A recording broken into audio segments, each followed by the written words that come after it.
Jemaat yang dikasihi Tuhan, salam sejahtera dalam Tuhan Yesus Kristus. Kembali bersama dengan saya dalam program Renungan Eklesion, dan kita masih akan merenungkan firman Allah dalam Yohanes pasal 20 ayat 1 sampai ayat yang ke-10, yang melaluinya kita akan melihat bukti-bukti kebangkitan Kristus. Pada kesempatan ini kita akan melihat bukti kedua dan ketiga dari kebangkitan Tuhan Yesus, yaitu kain kapan dan penampakannya. Mari kita baca lagi Yohanes pasal 20 ayat 1 sampai yang ke-10. Demikian firman Tuhan. Pada hari pertama minggu itu, pagi-pagi benar ketika hari masih gelap, pergilah Maria Magdalena ke kubur itu, dan ia melihat bahwa batu telah diambil dari kubur.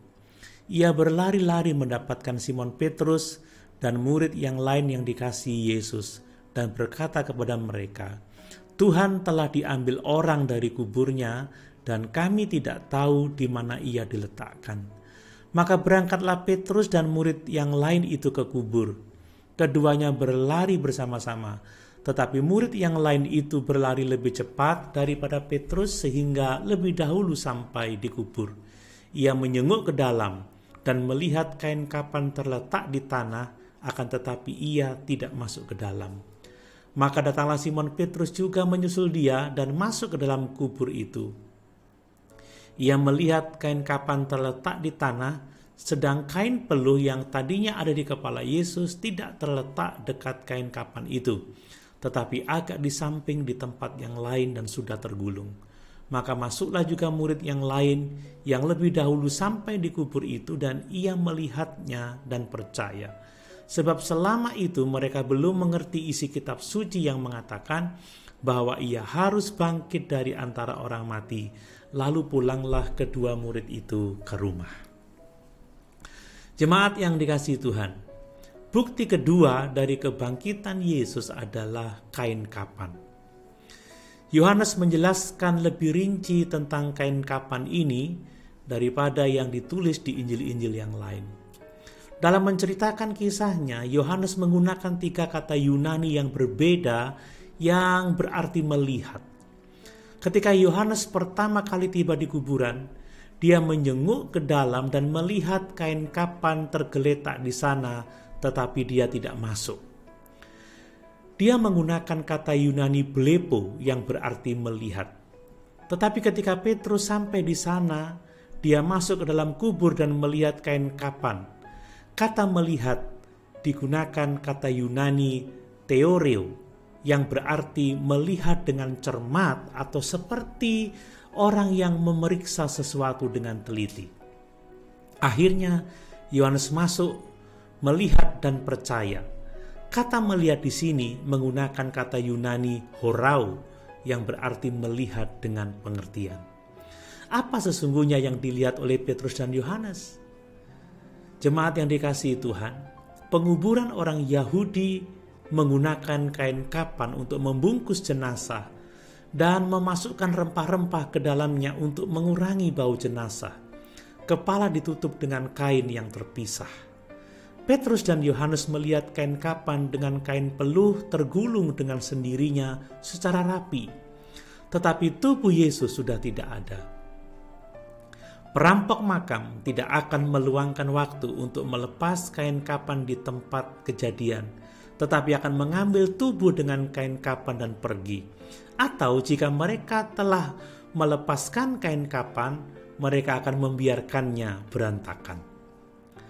Jemaat yang dikasihi Tuhan, ketika Yesus membangkitkan Lazarus dibangkitkan dalam tubuh lamanya yang masih tunduk pada penyakit dan kematian. Jadi Lazarus tetap dibungkus kain kapan dan dibantu orang lain untuk melepaskan kain kapan itu.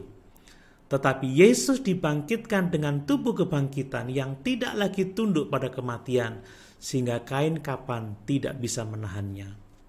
Tubuh baru itu adalah tubuh fisik, namun dapat melewati kuburan yang tertutup, membiarkan kain kapan dan kain peluh dikubur dengan utuh. Tuhan Yesus kemudian bisa melewati pintu yang tertutup tanpa membukanya.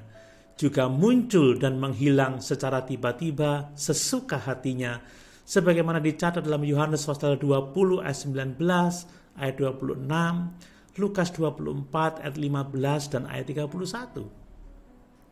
Kain kapan adalah bukti kebangkitan Yesus dari kematian. Bukti ketiga dari kebangkitan Yesus adalah penampakannya setelah kebangkitan. Yohanes mencatat ada 4 penampakan Tuhan Yesus setelah kebangkitannya. Kepada Maria Magdalena dicatat dalam pasal 20 ayat 11 sampai 18. Kepada para murid kecuali Thomas pada pasal 20 ayat 19 sampai 23. Kepada para murid termasuk Thomas pada pasal 20 ayat 24 sampai 41, dan kepada 7 murid di tepi laut Galilea pasal 21 ayat 1 sampai ayat yang ke-25. Paulus menyebutkan beberapa penampakan lain, termasuk kepada lebih dari 500 orang pada satu waktu. Banyak di antaranya masih hidup ketika Paulus menulisnya dalam 1 Korintus pasal 15 ayat 6 sampai 8. Keadaan yang bervariasi dari orang-orang yang menjadi saksi menunjukkan bahwa apa yang mereka lihat bukanlah halusinasi atau penglihatan yang bukan-bukan.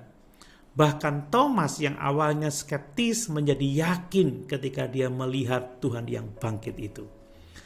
Perhatikan bahwa ketika murid-murid Yesus memberitakan kebangkitan, mereka melakukannya sebagai saksi mata, tatkala banyak saksi lain yang melihat peristiwa kebangkitan Tuhan.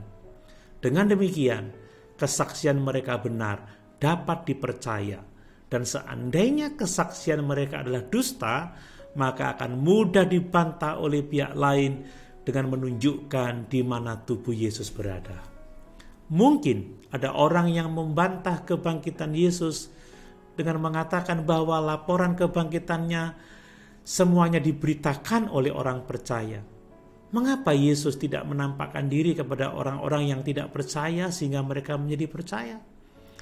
Petrus menyinggung hal ini ketika dia berkhotbah kepada orang-orang bukan Yahudi yang berkumpul di rumah Kornelius, sebagaimana dicatat dalam Kisah Para Rasul 10 ayat 40 sampai 41. Demikian, Yesus itu telah dibangkitkan Allah pada hari yang ketiga, dan Allah berkenan bahwa ia menampakkan diri bukan kepada seluruh bangsa, tetapi kepada saksi-saksi yang sebelumnya telah ditunjuk oleh Allah, yaitu kepada kami yang telah makan dan minum bersama-sama dengan dia setelah ia bangkit dari antara orang mati. Jemaat yang dikasihi Tuhan, tetapi juru selamat yang telah bangkit itu kemudian menyatakan dirinya kepada seorang militan yang tidak percaya, yaitu Saulus dari Tarsus, yang kemudian dikenal sebagai Rasul Paulus. Satu-satunya cara untuk menjelaskan pertobatan dramatis Paulus adalah bahwa dia melihat Tuhan Yesus yang telah bangkit. Tapi Yesus menunjukkan rahmat yang tidak biasa. Biasanya Tuhan tidak menyatakan dirinya kepada para skeptis yang sombong, terutama ketika mereka telah menolak terang yang telah dia berikan kepada mereka. Para pemimpin Yahudi telah menolak banyak saksi tentang Kristus. Jadi dia tidak menunjukkan dirinya kepada mereka setelah kebangkitannya, kecuali melalui kesaksian para rasul yang juga mereka tolak. Mereka menolak untuk datang kepada Yesus untuk menerima hidup, jadi mereka diserahkan pada penghakiman. Tetapi bagi mereka yang mau tunduk kepada Yesus sebagai Tuhan, penampakannya setelah kebangkitan adalah bukti kuat dari kebangkitannya. Haleluya. Tuhan Yesus memberkati.